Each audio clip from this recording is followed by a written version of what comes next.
E é sobre a vacinação para adultos que eu converso agora com Tânia Petralha, que é vice-presidente da Regional Rio de Janeiro da Sociedade Brasileira de Imunizações. Participe dessa conversa pelas redes sociais ou então pelo telefone 021 2273 5020, que está aí aberto para você fazer as suas perguntas e os seus comentários. Muito bem-vinda, Tânia, ao Jornal Futura. Olá, foi um prazer estar aqui com você, Júlia. Obrigada. A gente fala de uma questão que envolve a saúde pública, né? Não é simplesmente uma decisão que impacta o indivíduo, né? A saúde do indivíduo. Por que essas doenças acabam se tornando mais nocivas na idade adulta? Algumas doenças, elas têm uma mortalidade maior na vida adulta, adolescente e adulto com uma incidência, com a mortalidade maior. Por exemplo, varicela, que é a catapora. Ter catapora na infância é uma doença comum, a população entende como uma doença banal, uma doença simples de ser tratada. Só que na vida adulta a mortalidade é maior. Isso a população não sabe. Sim, porque existe essa cultura mesmo, né, de se pensar que essa imunização na infância ela é suficiente. Isso foi um discurso mesmo em termos de política pública que ficou ao longo do tempo. É recente esse resgate de campanhas em relação a essa vacinação adulta. Sim, porque no passado a vacinação infantil é que era priorizada e aos poucos o governo foi introduzindo novas vacinas no calendário do adulto e do idoso, e com isso vai melhorando essa cultura dos próprios profissionais de saúde de começar a incentivar a imunização fora da faixa etária pediátrica, quer dizer, incentivando a vacinação de adultos jovens e de idosos. Então isso é uma questão cultural também dos profissionais de saúde que precisam melhorar isso. A partir de que idade o jovem pode começar a se revacinar, então?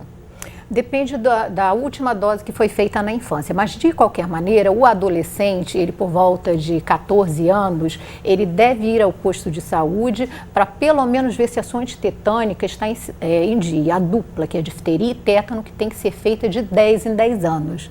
Então, vacinou na infância, mas ele precisa continuar se vacinando a cada 10 anos.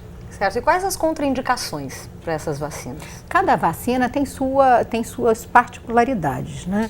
Então, em geral, se você é uma pessoa rígida, normal, saudável, é só ir ao posto. Se você tiver alguma doença associada, é aconselhável você conversar com o seu médico. Algumas vacinas, principalmente as vacinas virais vivas, em determinadas doenças você tem que ter alguma precaução. Mas isso, o acompanhamento no posto de saúde com o seu médico, com o seu profissional, isso aí sana qualquer problema. Certo. As vacinas, na verdade, elas são muito pouco reatogênicas. Essa cultura de medo de vacina, as vacinas elas trazem muito mais benefícios do que riscos. E se tratando de risco, existe algum risco de se tomar doses extras de vacina? Não, primeiro que as doses, elas são medidas, o profissional está acostumado, muitas das vacinas são monodoses, então isso aí elimina esse risco de superdosagem. Agora, existe o risco individual, por exemplo, você pode tomar qualquer analgésico antitérmico e ter um choque anafilático, uma reação alérgica, que é uma situação individual. Você pode ter por vacina, pode ter por outros produtos, mas na vacinação isso é extremamente raro. E em relação às gestantes? Bom, gestante, o cuidado em relação à gestante são com as vacinas virais vivas, as atenuadas. Por quê? Porque elas podem comprometer o feto. Então, agora, vacina morta não há problema na aplicação na gestante. Quais são elas, então? Você pode usar a dupla difteria, a tétano, a hepatite B, a influenza. Já, por exemplo, a varicela que nós conversamos, ela é contraindicada na gestante. A tríplice viral também é contraindicada na gestante. São vacinas virais vivas.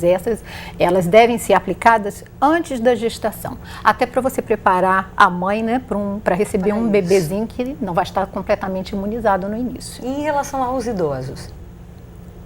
Bom, os idosos, eles agora estão com uma cultura de imunização melhor do que os adultos, né, por conta das campanhas da gripe. Então, por exemplo, os geriatras, eles estão recomendando mais vacinação.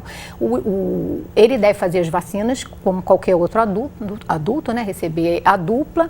A hepatite B, o governo oferece até 49 anos, mas oferece nos centros de referência para imunobiológicos especiais para pessoas que têm outras doenças associadas, comorbidades, por exemplo, doenças hepáticas, hepáticas associadas. Então, na verdade, o governo oferece aquele básico que tem no posto de saúde e dentro dos centros de referência, dos CRIs, ele oferece outras vacinas para contemplar pacientes com outras doenças associadas. Porque o idoso sempre tem alguma doença, né, a mais, então sempre tem alguma vacina que não é ofertada na rede básica. Tá ótimo, Tânia. Muito obrigada pela sua participação aqui no Jornal Futuro, por você esclarecer sobre esse tema da vacinação e até uma próxima.